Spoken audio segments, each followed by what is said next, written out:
ढीचू ढीचू रोता है गधा गधा ही होता है, ढीचू ढीचू रोता है गधा गधा ही होता है। गधे के मालिक ने पाली बिल्ली एक बालों वाली,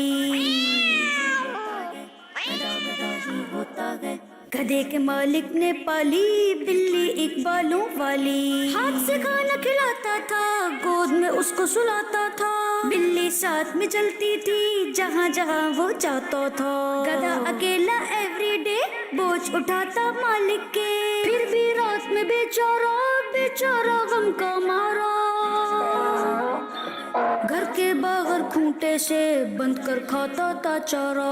गधे ने एक दिन ये सोचा आखिर मेरी क्या है खता, बिल्ली सबको भाती है सोती है और खाती है, सारा काम मैं करता हूँ वो तो बस इतराती है। गधे ने बदली अपनी चाल, बिल्ली जैसा किया कमाल, घर के अंदर बढ़ गया मालिक पे वो चढ़ गया, सोचा मालिक खुश होगा लेकिन वो तो डर गया।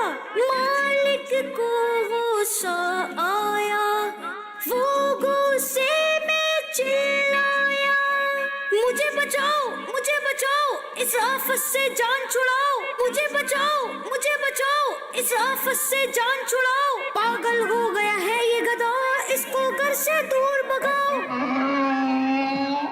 गधा वहाँ से भाग गया रोते हुए ये कहने लगा, हसद जलन की मिली सजा, मैं पहले ही अच्छा था।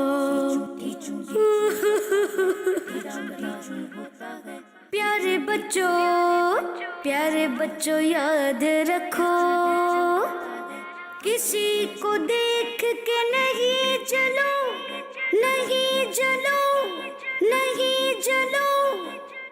इस कहानी से सबक मिला के हसद करना यानी किसी से जेलस होना बहुत ही बुरी बात है, क्योंकि इसमें हम किसी को मिलने वाली नेमत पर गम गुस्से में आ जाते हैं और दूसरों को मिलने वाली नेमत के छीन जाने या खत्म हो जाने की तमन्ना करते हैं। ये इतनी बुरी सोच है कि हमारे प्यारे नबी सल्लल्लाहु अलैहि वसल्लम फरमाते हैं, हसद करने वाले का मुझसे कोई ताल्लुक नहीं और ना ही मेरा उससे कोई ताल्लुक है।